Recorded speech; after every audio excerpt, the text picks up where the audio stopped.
All right, everyone. Welcome back to Matt Goes to the Movies. Rob and I are here. We're talking about Halo Season 2, Episode 3. And Rob, I've done something very different for this one because I thought about the last episode that we did reviewing, 1 and 2. And for the first time ever, I actually, in front of me, have a notepad.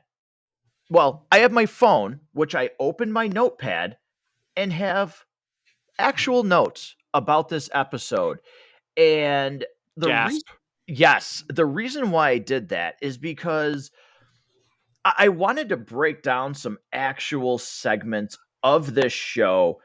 And one of the reasons why I did that too is because I found myself going through this episode before we get really into it.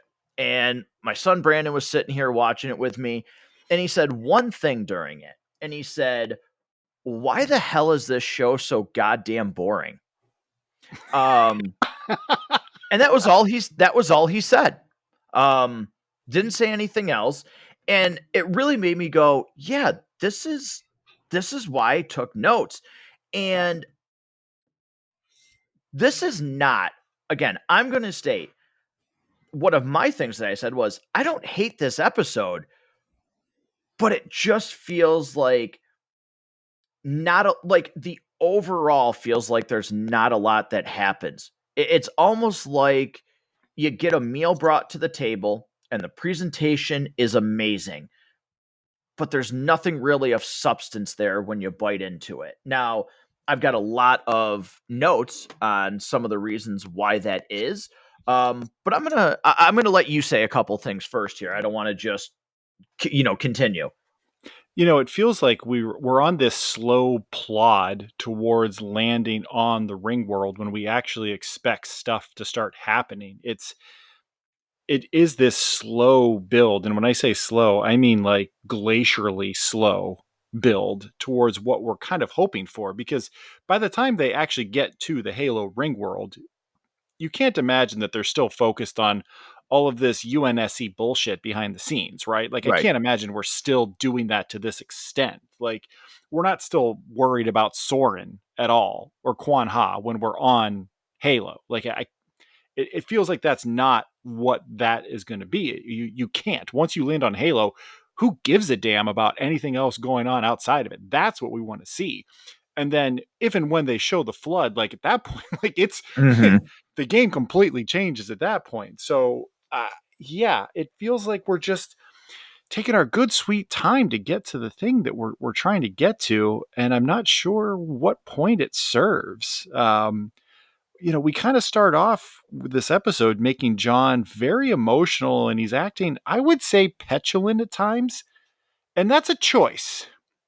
I Mhm. I know there are layers of secrecy to all levels of the military. There's, different classifications of classified and top secret and everything else. But what's the risk reward of keeping your war hero, the guy that's keeping everybody full of hope, keeping, why not keep him in the loop? The enemy is alien, not a rival human military. So I kind of we made a Last Jedi reference last week where it's like, why are you keeping your people out of the loop on what is going on? What is the benefit of secrecy?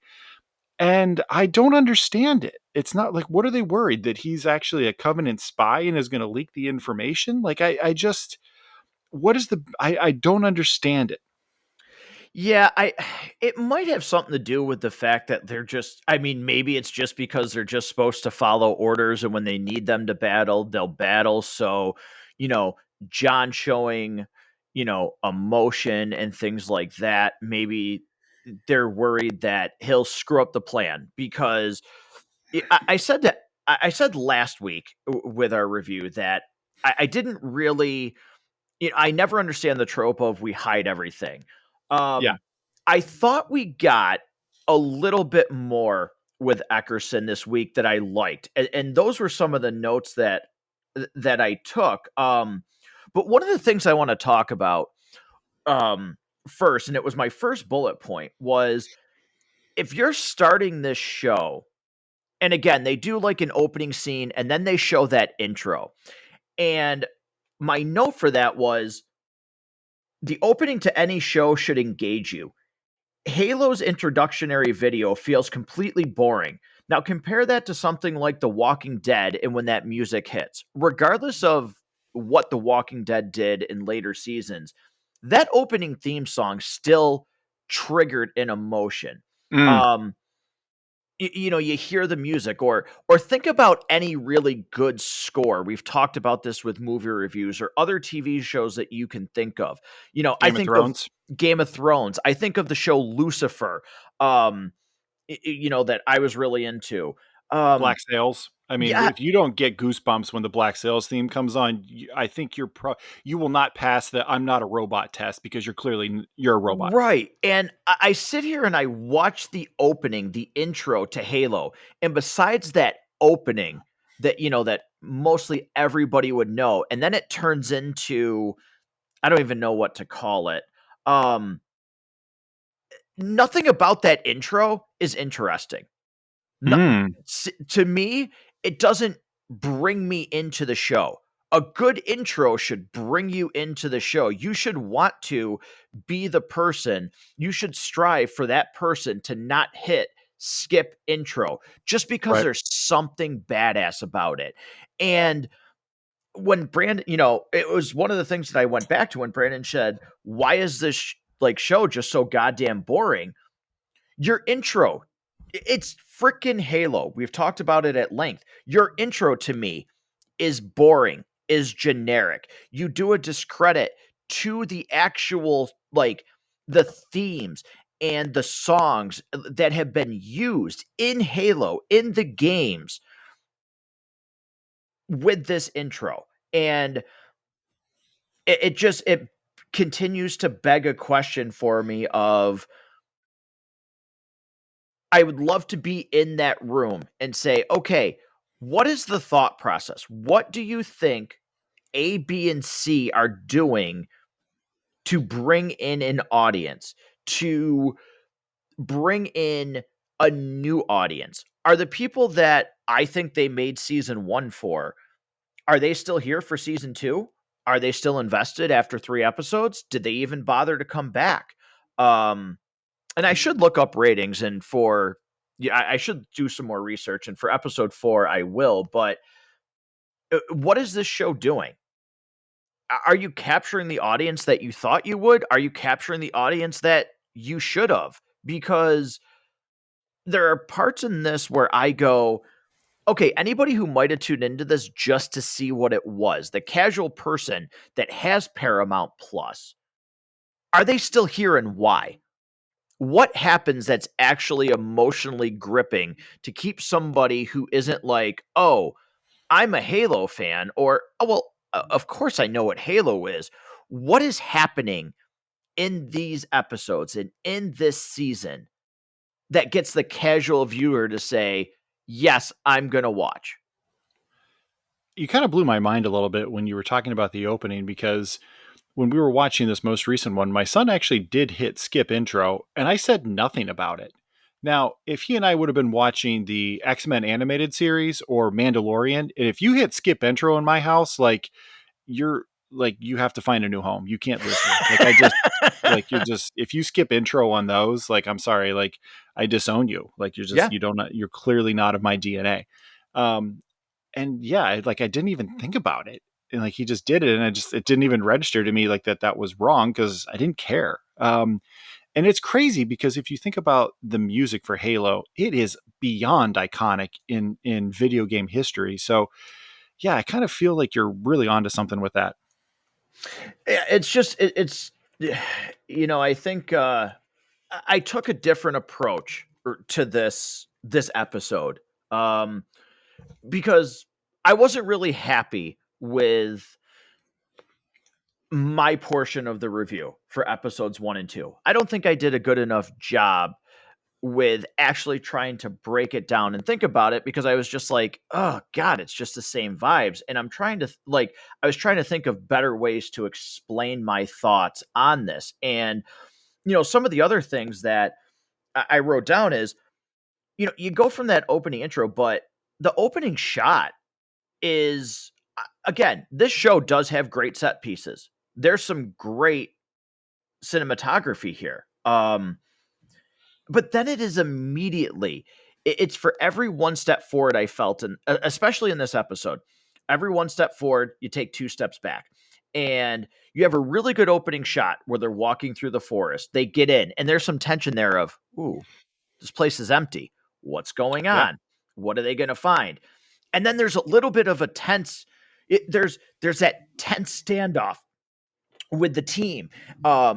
Stand down, don't fire your weapons, like you're in so much trouble right now. And it's like, okay, like I don't expect them to kill those soldiers, but any of the tension is immediately gone, because don't move, Master Chief, you're under orders, don't do this. As soon as he opens that door, they, for 45 seconds before that, they threaten fire. As soon as he opens the door, don't shoot, stand down. What? Okay, your tension's gone. You just told them not to do that, but there's no fight, there's no nothing. And I was just like, okay, well, that scene felt wasted.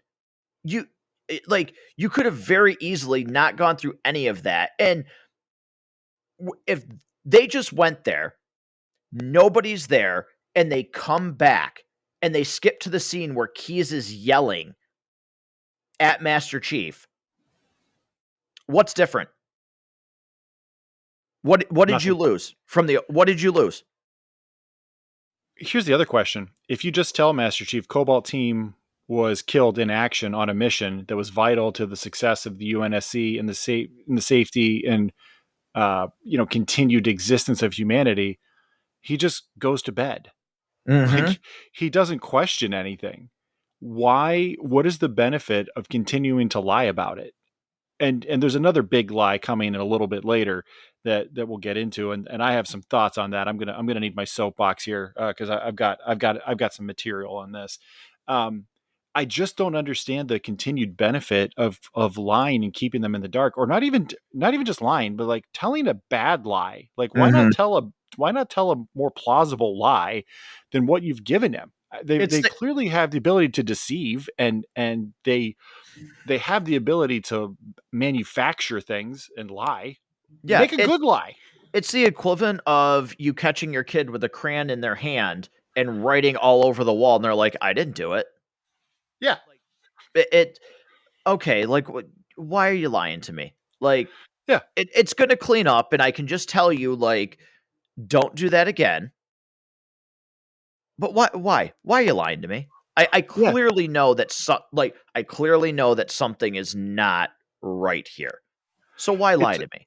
it's also very similar to like when your dog eats something that he's not supposed to and you're trying to get it out of his mouth and he immediately takes off running, and the Yes. more that like you catch him with it, the more he's just going to continue to just like not let you get it out of his mouth. It feels a Mhm. lot like both of those things at the same time.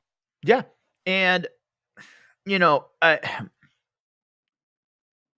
I'm gonna go back and forth because, again, I don't hate this episode. I really don't. I don't Um, either, for yeah, what it's worth. I don't hate this episode. I certainly, for whatever reason, even though it did feel very boring, I actually overall, and we'll talk about this more, I like it better than the first two. Um, and one of the reasons is I actually like some of the stuff that we get here with Ackerson. I enjoy it. I like some of the stuff with Master Chief. Um, I think there's way more of a story there, and there could have been more focus on Chief losing, or what people think is him losing his sanity, and tension with the team. Um, because it seems like we're just going to gloss over that because he's going to be right.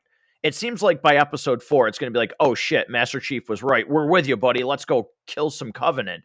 Where I There think they did could have, seem like there was something there that they could have explored a little bit more with the three of them, particularly Kai, who's got yes. his back all the time. Like, she is his number two. Like, she's Hmm. definitely the closest Spartan he's got.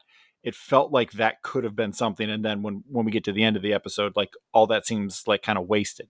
Yeah, yes. So I think they could have tapped into more of that. I like where they were starting to maybe go with that, but I like Ackerson in this episode a lot actually. I actually thought the stuff with his dad was really good. Hmm. I'm sure that can probably hit home to a lot of people.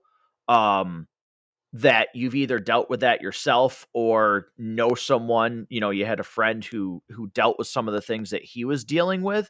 I thought he was much better in this episode and they gave him some better background. I really also like the fact, and they kind of flipped the script a little bit. Now when Dr. Hazley towards the end was telling him how, oh, I knew, like, did you think I didn't know about your sister? I'm like, oh god, no, it's Halsey. I mispronounced it Halsey, the yeah. first time. Yeah. I absolutely hated that. Like, of course, of course. I love how they kind of flipped it, because what you normally expect, probably, Rob, is for him to be, "Oh, tell me about her. Oh my god." I really like the fact that he comes back, like, he goes to leave the room and he's like, I just didn't want you to be alone. I'm not a monster. And he brings in Soren.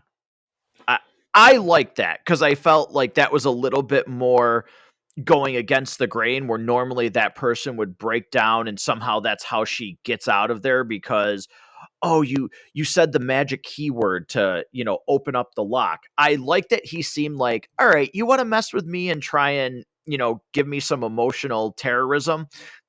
You know what? You're not better at this than I am. I like that part. I did enjoy kind of that back and forth a little bit because it seemed like Halsey had taken the upper hand, and I had written down, "God damn, Halsey is so badass." Like there was a moment where she just really just laid it on the table, and I was just like, "Oh God, she is just ripping this guy to shreds." Like it was awesome, and I in general do like her character. I think it's kind of interesting, kind of how they're positioning her, and she's evil. Like, don't get me wrong, she has done some incredibly awful stuff to kids, like awful, flash clones, all that. The morality around so much of what she does, you could do like 17 doctoral theses on what she's done. But all that being said, she's just, as a character, as somebody to just watch and be entertained by. Oh, she's great. And then you're right. Instead of just kind of letting her have the upper hand, Ackerson's like, okay, I see that, and I raise you this, and he drops Soren right in there. And I'd been wondering for a while. Okay, so they keep showing Soren. They keep, throughout season one, after Chief and he don't meet up again at any point. It's like, how they keep telling this piece of story. How is this actually going to turn into anything that's going to eventually? And I said this last week, I think it has to tie back into the main story at some point, and now here it is. So okay, like, fine, let's see what they do with it. Let's see how that, those two kind of the two main stories that are really telling, which, the chief and everything he's doing, and the Covenant attack, and then they had, Kwan and Soren, like, doing their thing on Madrigal, which they completely glassed the planet. And I love, there's a line very early. Kwan says that losing the planet was her fault. And I wanted to jump off my couch and just yell, no shit. Like, yes, it was. I agree. You got that one right. Because pushing away the UNSC when they clearly needed the military help certainly didn't help her planet. Like, yeah, we've got, like, some sticks and stuff, and we're doing mushrooms in the woods here. But you guys with the giant spacesuits and the guns and stuff like that, that might actually be able to fend off this alien threat. Nah, we don't need you. We're good. We're gonna be independent. That's better for us in some way. I'm like, yeah, it's your planet got glassed. It's your fault. So I definitely agree with her on that. Yeah, I definitely agreed. And I want to stick on Eckerson for a little bit because, again, I thought he was really good in this Yeah. episode with his, finding out, his relationship with his dad. I thought that was really well done. And even his personal, it didn't feel like he was using it to manipulate her.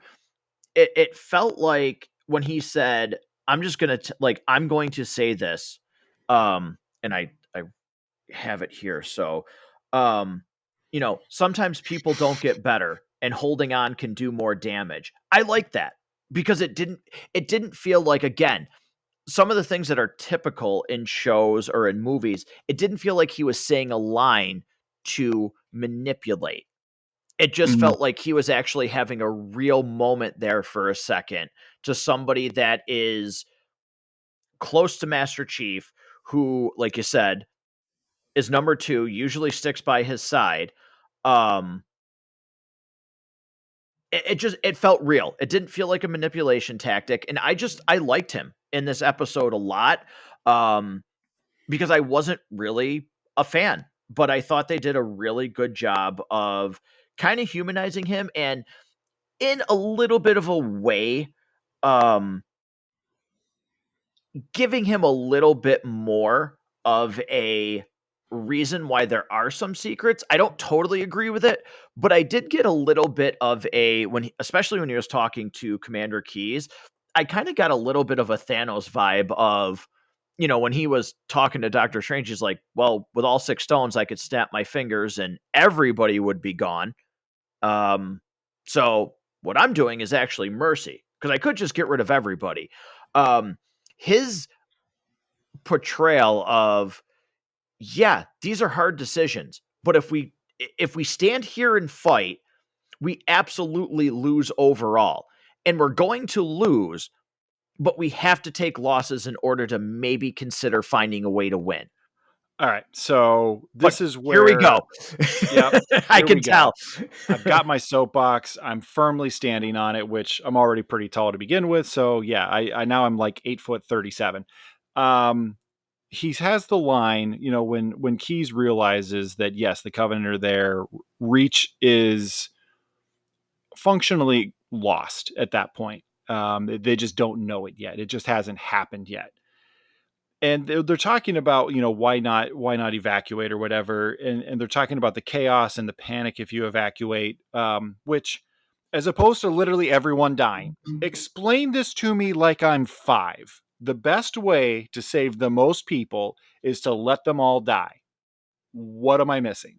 Like, Ooh, I'd maybe try to fight the threat and evacuate and maybe save a bunch of people, but the vibes were off. I wasn't feeling it. I was in my not really care about a lot of people era. Like, I don't understand it. Yes, a mass evacuation would indeed cause a panic, but you know what else would cause an even greater amount of panic? A bunch of Covenant elites turning everybody into pink mist and shoving their energy swords right through their sternum. That seems worse in every way than just saying, all right, here's what we know, that we know they're here. We have the ability to try to evacuate as many as we can. We're going to lose some people, but we're going to save as many as we can. We're going to put up a fight. We already are going to lose a bunch of military assets because Reach seems like a very important world in terms mhm. of resources, in terms of population, in terms of UNSC personnel, in terms of UNSC equipment and just millions of people. And it just seems like he's like, you know what? I'm dipping. And he just gets on his carrier. He's got a couple other people, and they just, piss off into space as opposed to doing literally anything to try to save Reach. Explain it to me like I'm 5. How is this logical? All right, so you've got your soapbox, and I agree. I will only give one defense for this because I don't think you see how many. I mean, it seems like there's only a couple of people on the ship, but if I remember it correctly, it was a very tight quarter shot where you couldn't really see exactly everything. And my only defense for his reasoning of not doing a mass exodus is when he's like, it'll set in panic, everything else. My only thought is if they announce it, knowing that the Covenant's there, and maybe the Covenant doesn't know that Ackerson, I'm assuming, this is my assumption, the Covenant doesn't know that Ackerson knows that they're there. They're doing whatever it is they're doing, getting prepared to glass the planet. If he signals a full-scale evacuation and there's mass panic, then the people that he needs to get off that planet could be caught in the fact that the Covenant will just immediately glass the planet. Instead of whatever they're doing, gathering resources or whatever it is they're getting, that is my only defense for why he's saying we're just going to have to accept the losses because I need these people out. That's Which I my hear I hear that's what you're my saying, but you only. can do both. Oh Like yeah, if you've got say 10 people you have to get off of there. You get them off of there and then you put up the resistance. Which also, by the way, going back to one of the other problems that I had, knowing that you're just going to allow the planet to be glassed with Silver Team and the Master Chief there, why go through all this hassle of preventing him from finding out what actually happened to Cobalt if you just know the whole planet's getting glassed anyways? Like it was this whole like red herring for no reason at all. When it's just like, yeah, you're all just going to die anyways. So like, why even waste the breath to argue with them over it there's when plenty like of you've got holes in more it. important things to do? Yeah, there's plenty of holes in it. Again, I don't think it's I don't think it's a good reason, and I think they could have. Again, just like the tension between Chief and the team, I think it could have been executed way better. And um, I think maybe the first two episodes and this one being all about the actual team, making it so that even the viewer is like, geez, maybe Master Chief is going a little bit crazy. Yeah. Like maybe taking Cortana out had other effects that they didn't foresee, and that's how we get Cortana back. Because again, that's a decision that I'm just like, why are you doing this? Your core base wants to see Cortana. We've seen her for 45 seconds through 3 episodes Yeah. in a show called Halo. Right. And we've Like, seen the actual Halo ring for maybe 4 seconds at the end right. of season 1, I think. So there again, there's certain things here that I'm just like, oh, who are these choices for? What do they do to further the story? What do they do to keep a casual viewer? Um, and to me, the answer is they don't. But again, some more research for episode 4 to see what kind of, numbers, I say in quotation, this is drawing. But I'm excited to hear what you're able to come up with because I know that streaming numbers are notoriously difficult to come by. Is this does Paramount as a whole regard this show as a success? success. Are they doing the numbers they wanted to do in terms of attracting new subscribers and retaining the certain amount of subscribers that are here for this? That this show's been off the air for over a year. It's been 2 years basically since we've talked about this show. In the meantime, have people disconnected their service that signed up for this? Everybody does that thing where you do the free trial, you put your credit card number in, and then they're banking that you're going to forget to cancel it in time, and then they can bill you for it. Did they get enough of that for people that were into this? Right. Um, I even think they were giving out like 3-month trials on Game Pass as a perk yes, or something like that. Am I right about that? Was it three you months or how long was it? you are absolutely correct. I believe it was exactly 3 months. Yeah. So, So it's yeah, that's interesting. well, I do actually have one thing, and this was posted by the Game Awards. This is for season 1. Halo the series was the number 1 show on Paramount Plus last year, eclipsing Yellowstone and 1883, which was Mm. their other 2 biggest ones. Yeah, those were So, shows people talked a lot about. absolutely a resounding success for season 1. Hmm. They do go on to say, though, while the Halo series was a huge rating success, it could not fend off criticism from the community. Specifically, players lashed out at creative decisions from showing Master Chief's face to having the protagonist have relationships. Interesting. I'll have to do more, Yeah. I'll have to do some more digging. Um, Yeah. but interesting, interesting, interesting. All right.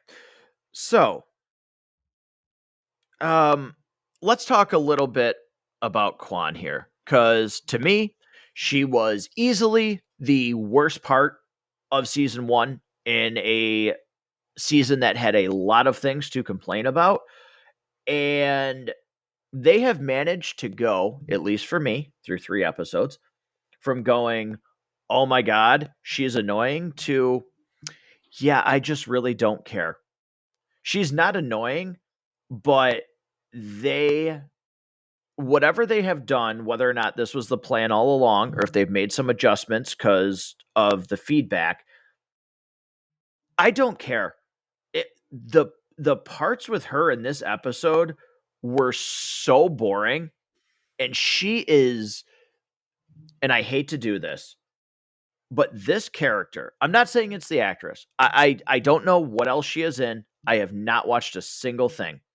But in this show and this character, there is no presence with this character whatsoever. There is nothing that happens here that makes me root for this character, have any interest in what she's going to mean to the overall story.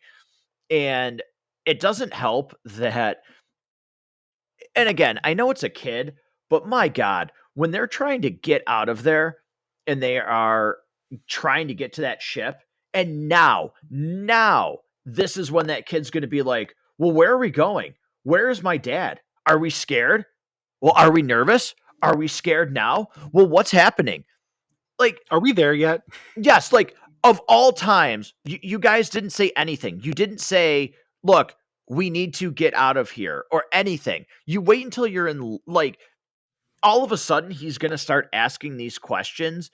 Um, those scenes were really bad.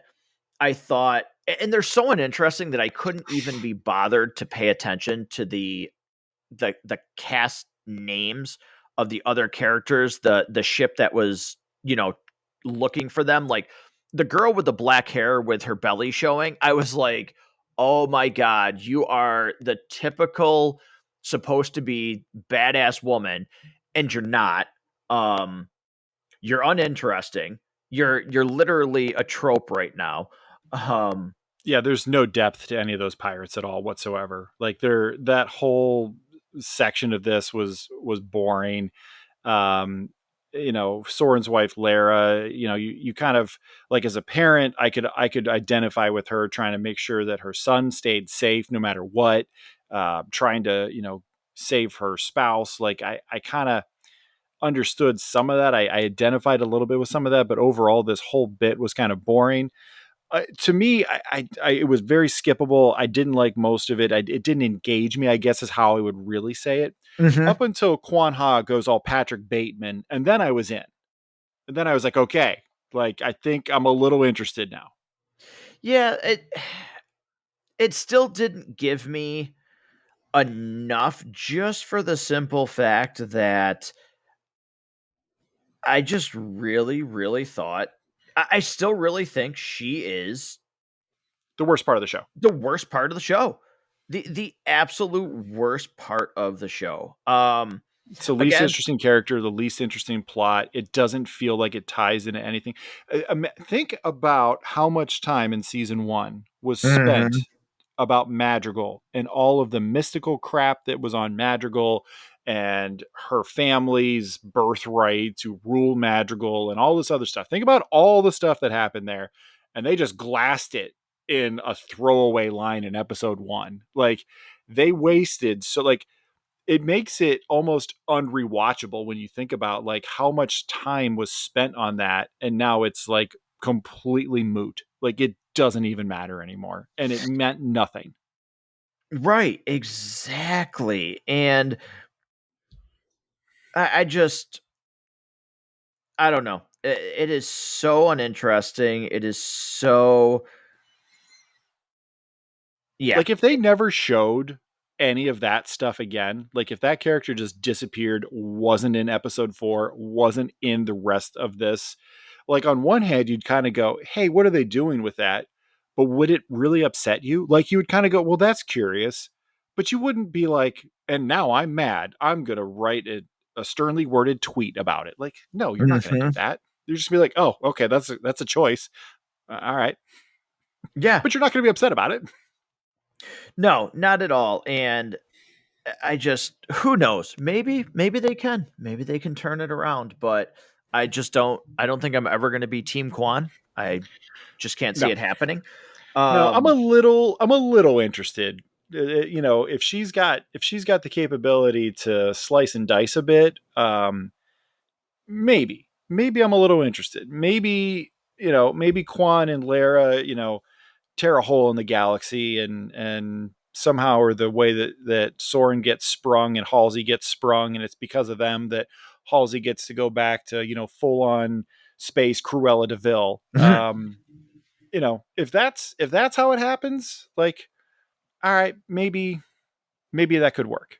hmm Maybe. Now, I so the other thing that happened here is clearly the ending of this episode kind of leaves you on a cliffhanger. But my thoughts going into like going towards the end of this episode were, are you kidding me? We are going to sit here and find another reason to not have Master Chief be Master Chief in another goddamn episode or two of a Halo show, because you're grounded with no orders until further, like until a psych evaluation and all this stuff. And I'm like, you're really going to keep this guy from being Master Chief for what, 2, 3, 4 more episodes, like however long it's going to go. um Now, the ending of this episode would definitely lead you to believe otherwise, where it feels like from episode 4, because how many is this? Is this 8? That are in this season. Yes. I had it right in front of me. Let me check it real quick. Yes, there are 8 episodes this season. So it does kind of feel, but hmm, I mean, we also said this about season 1. Um, it does feel like we are about to ramp up here and really go, maybe at least for next episode, where we're going to get some, all right, I got to, like, you know what? We'll settle this later, but get back in the damn suit, clear the road, and we're going to see some Master Chief. Yeah, let's get him back in the Mjolnir armor. Let's get him with his squad. You know, let's put an assault rifle in his hands and some grenades on his belt, and you know, get a warthog out there with somebody on the turret. Like, let's see that happen. You know, I think next episode is called Reach. That is the name of the fourth Mhm. episode, and I'm predicting that we're going to have some action. I'm predicting that we're going to be. I'm cautiously optimistic that next week we're going to be pretty excited about what we got. That there's going to be some good action. There's going to be some more of that Halo-ness that we love from the games that we're hoping they choose to adapt. Let's get some great you know, elite battles. Let's, you know, we really, I don't feel like we've seen a ton of grunts in this series overall. Like, we've seen some jackals for sure, but I don't feel like we've seen a lot of the grunts. You know, let's see more of the Covenant. Let's see more of that. Let's hope that this is good next week. Yep, I think so. I do have a lot. I have a lot of interest in episode 4, Yeah, strictly because of the fact that, again, he's in the church, and the realization that, yes, you're right, the Covenant is here on Reach. They're already here. Um, you hear you hear the message. It's deciphered, so to speak. Um, which I want to see that. God, I would love, because there's so many cool moments in the video games, to see that almost throne world scene where the prophets are talking about, the great journey, and yeah, there's just some cool shots that we could get here in this show, depending on how far season 2 actually goes. um which I'm kind of curious, is season 2 kind of ending where the first video game really takes place, where we're just going to be on the planet, because we thought that's maybe where season 1 was going to end. yeah. We were way off. We were way off. You know, you think about Halo Reach, what that game was like, we could have a little bit of that. But looking again at these episode titles, next week is called Reach. After that is Illyria. I mentioned that there's a book called Ghosts of Onyx, and the next episode 6 is called Onyx. And then we have Thermopylae, which is clearly a reference to the 300 Spartans. By the way, there was way more than 300 of them there in the real battle. And then the last one, Halo. You kind of wonder, like, how much of the fall of Reach will we actually see? How much will we get into some of the extra lore, the forerunners? Like, how much of that will we really get into? And maybe by the season finale, we're actually, Master Chief has his boots on the ring world. Right. Um, Because my concern is going to be we're gonna get Reach falling next episode, but then the next two episodes after that are going to be similar to this one in terms of it's a lot of dialogue. It's going to be a lot of reflecting back about, oh my God, Reach is gone, all of those people. Um, and a lot of that stuff just hasn't interested me.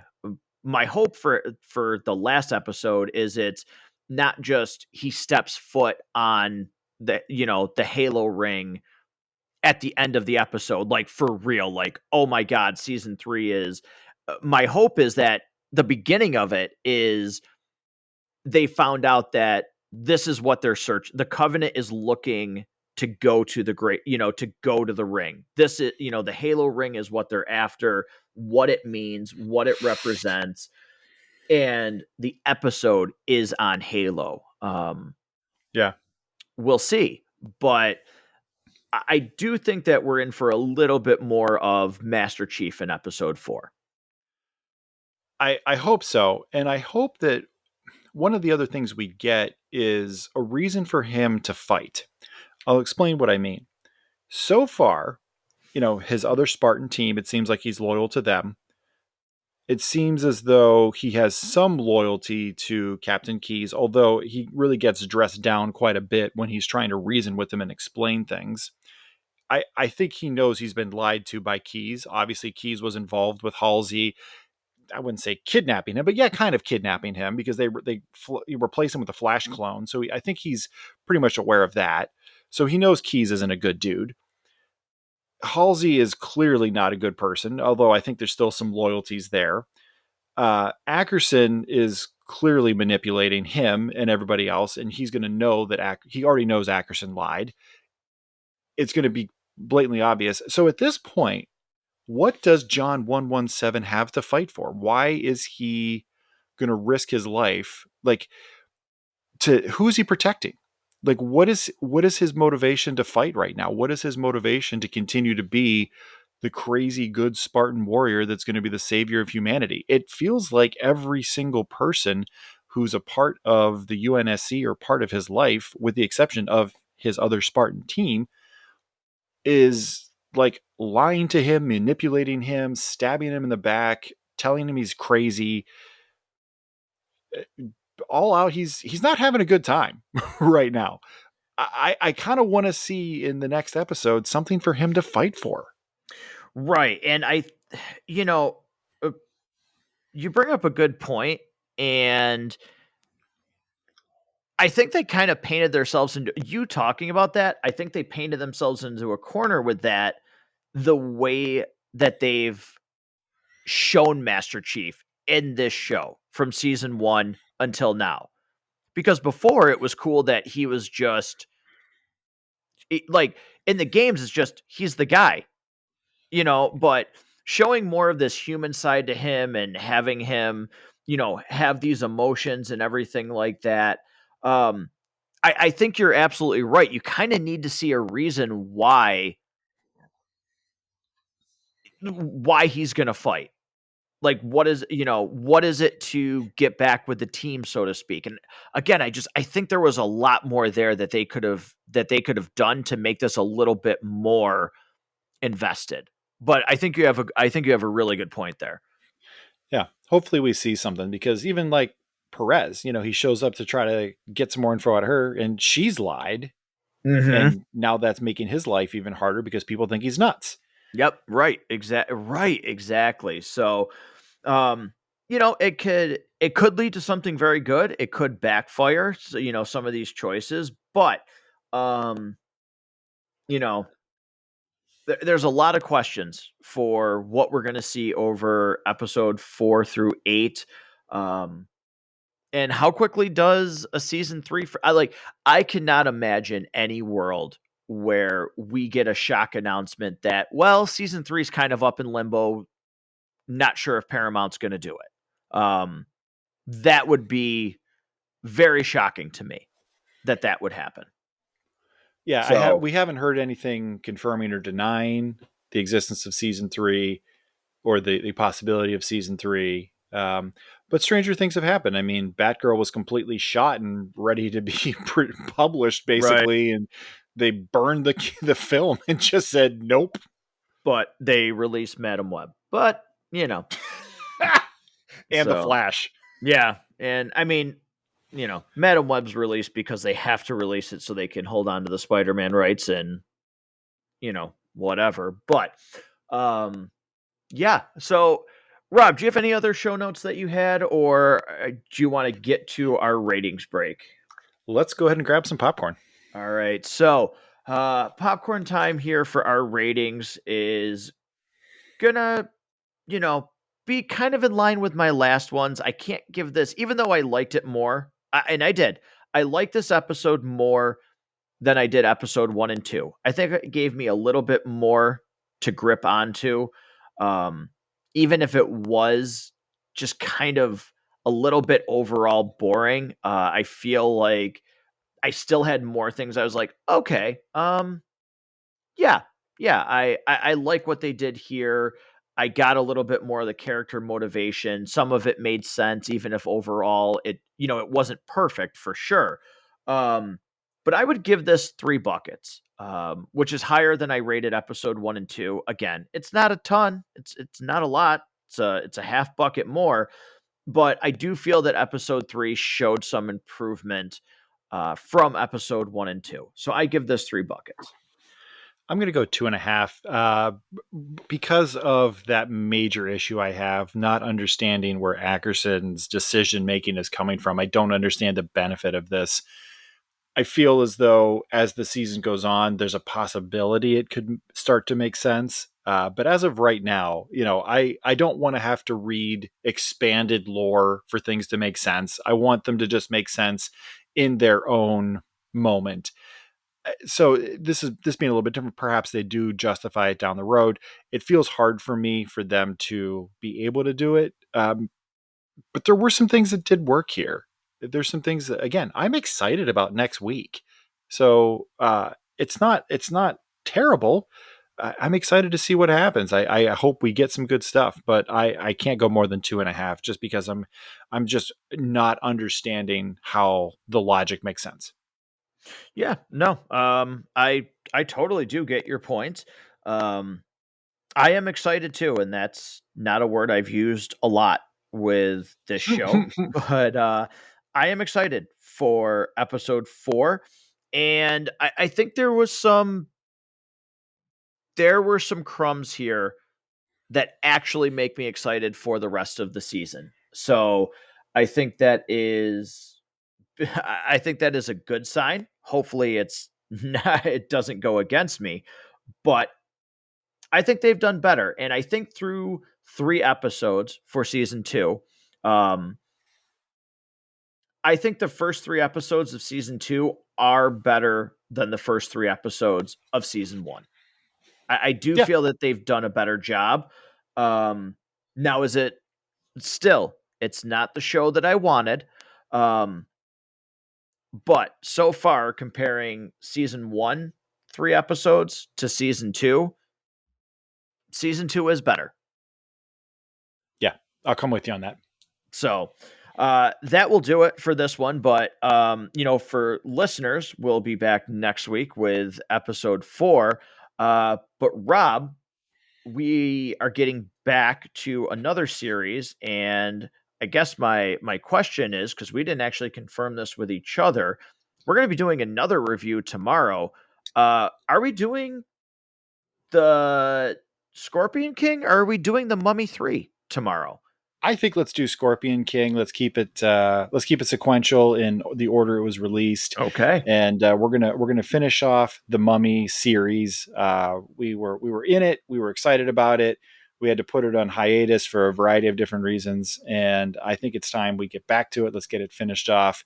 I'm actually partway into my rewatch of the Scorpion King, and I'm excited to talk about it. I'm excited to get back into hopefully a little more routine because it's fun doing this. It's fun interacting with listeners. It's really a great time to be able to bring you this content. We really just think it's the coolest thing that there's people all over the world that are hearing these words right now. And if you are one of those people and you have thoughts that you would like to share with us, you can do that in a variety of different ways. Certainly, you can leave a review for the show anywhere you are downloading it. Would certainly love to hear from you, your thoughts on each individual episode, the show as a whole. But you can email the show, mgttmpodcast@gmail.com. Just the initials for Matt Goes to the Movies podcast@gmail.com. Give us your thoughts. Maybe you can explain it to me like I'm five, why Ackerson does what he does and why it's justified. If you have a reason for it, if there's something that's pretty obvious that I'm missing, please tell us what it is. I would love to hear. I would love to know. Are you enjoying this series as a whole? Is it better than you thought? Especially, I would love to hear from people who are watching the show but did not play the game. I would love to hear from somebody like that, what their thoughts are of it, if they're just enjoying it, if we should just shut up because it's not the show we wanted. You can also check out the show on all of your favorite social media channels. Any of the good ones, you can find Matt Goes to the Movies there. Like, subscribe, share, do all of those things. Yeah, absolutely. Let us know what you think. Let us know if there's something where you're like, hey, I'd love to see you review this. And we'll certainly see, what those movies are. But thank you very much for tuning in to this episode. And we're going to have a new one very quickly as we jump back into the Mummy series. So, listeners, until next time, thanks for joining us.